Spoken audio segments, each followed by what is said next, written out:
がここにいるうちの本物のスクールスポーツのために行こうぜベイビーバン手の国は気をつけて、現実になることがありますからね。Alright, so we're going to go ahead and continue the long-standing tradition of covering Japanese boxing here on True School Sports. True School Sports, the #1 source, the Ichiban source for Japanese boxing in America. Thank you guys for tuning in once again. I appreciate all the love and support and everyone who really encourages this type of content to cover, boxing in the Far East. It really is meaningful work here. But guys, I wanted to speak about something that I saw on Twitter just now actually.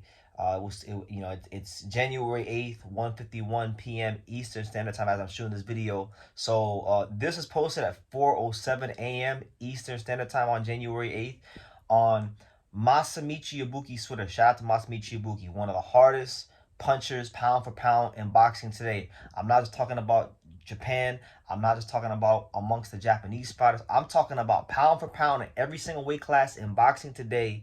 Masamichi Yabuki is one of the hardest punchers in this fight game. So, he's the IBF champion. We know that Ricardo Sandoval is the WBA champion, right? And he's making his thoughts very, very known about what he wants in his near future in 2026. Here's what Yabuki said, verbatim, word for word. He stated the following, and I quote, "I want to fight Ricardo Sandoval with Ring Magazine. I want to fight Ricardo Sandoval for the Ring Magazine belt. May it come true this year." End quote.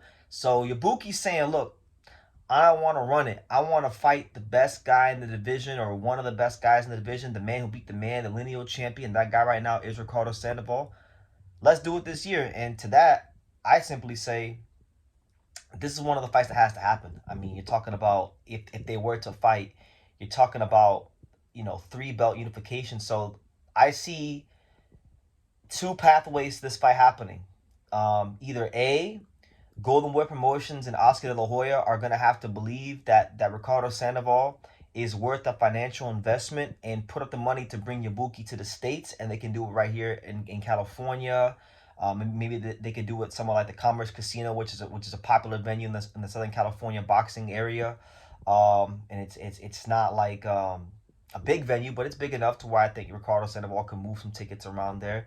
If you can't do it in California, if you can't do it somewhere close to Ricardo Sandoval's hometown, then I think it's incumbent. I think it's on the promoters that currently back Masamichi Yabuki, and that would be the Kameda brothers, 3150 Promotions. They got to pay the money to bring Ricardo Sandoval to Japan the same way they paid Kenshiro Taraji and his people paid him to come to Japan when he won the title, right? So someone has to believe in this fight financially enough to invest in it so that it can happen, right? And then as far as the fight stylistically is concerned, I think it's a brilliant fight. I think you're talking about Ricardo Sandoval, who I've been saying, I had a video before he beat Kenshiro Taraji saying that I thought he was one of the most underpromoted fighters in America. He was very underrated.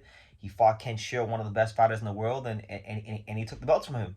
I don't think he won, but he did fight well, and they gave it to him, so it is what it is. You respect the judge's decision. He's a very good fighter. He can box. He can move. He can counterpunch. He's got respectable punching power. Maybe not. He isn't the punch that Yabuki is at the world class level, but it's respectable enough to get your respect. And if you're not on that world class level, if you don't got the durability, you get found out by Ricardo Sandoval and his power, right? So he's a very, very well balanced, well rounded fighter.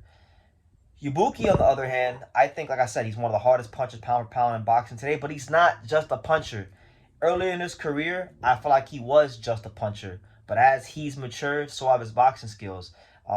His style has evolved. He's evolved. Now he's power boxing fighters. He's really committing behind the jab. His fighting instincts have gotten better. He's gotten better as far as becoming a counter puncher.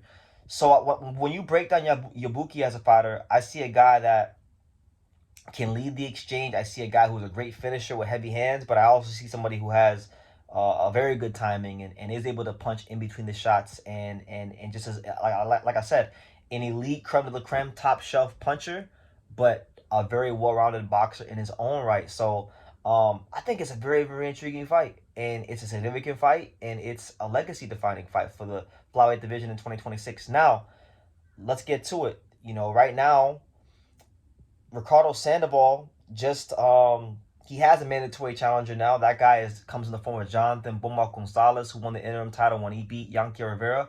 So I don't know when he wants to get to that, but that's there for him, right? And then you have also, you know, Anthony Olas Kawaka has another belt in this division. Maybe the powers that be decided to do the all Southern California unification fight and they go that route. But either way, I think there's a couple factors at play here. You know, Mr. Honda is not directly involved with this fight, but we all know when it comes to the lighter weight categories, all roads do lead to Japan. And when I say Japan, I'm talking about Mr. Honda. He really is the one that runs the majority of Japanese boxing. And there's politics in play here.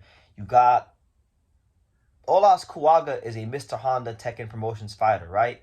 So if they put the money up to do the Sandoval fight, that will block Yabuki's dream of fighting Sandoval. Yabuki's promoted by Tomoki Kameda and 3150 Promotions. They don't really get along with Mr. Honda. It's two different sides of the sphere in Japanese boxing. You understand? So he might get frozen out, but he's making his intention very known that he wants to fight Ricardo Sandoval. And I, being the #1 source for Japanese boxing in America, I am encouraging this. I want to see this fight. Yabuki versus anybody. Yabuki versus Olas Kuwaga or Yabuki versus Sandoval are great, brilliant fights. I think Yabuki's one of those guys that deserves his flowers.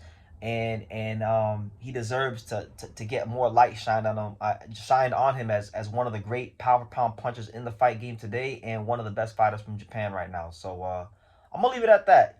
Yabuki says he wants to fight Ricardo Sandoval this year. What do you guys think of that fight? Leave your comments down below. Make sure you guys take the time to subscribe. And like I say in every single one of these videos, you can love me or you can hate me. But I'm just a kid from Ding. So until next time, take care. Thank you for watching True School Sports. Thank you for watching another video on the untouchable True School Sports Empire, the home of boxing. We're on the road to 100,000 subscribers, guys. So help us keep being great. Help us keep pushing out that real boxing content for the fine folks all around the world. And make sure you jab, you hook, you Mike Tyson, you Mayweather that subscribe button. Pops, show them how do they gotta hit the subscribe button. Pop, pop, pop.